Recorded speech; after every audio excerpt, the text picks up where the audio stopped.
The reason for sneezing. Focus questions.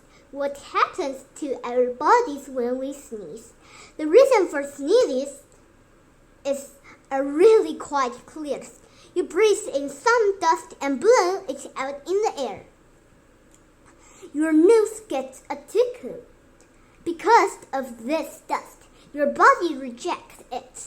It should and it must. The way that you sneeze is always the same.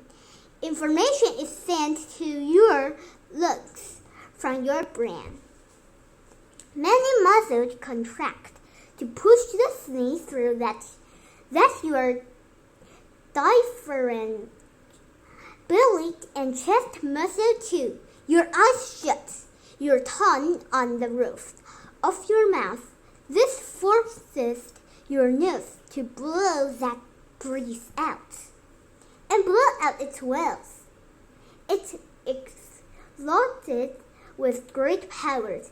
A sneeze can go 100 millions an hour, 161 kilometers for hours.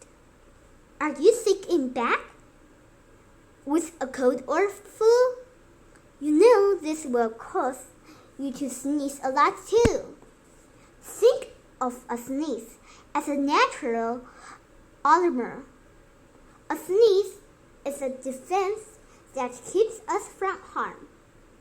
Next time you sneeze, keep in mind a comment.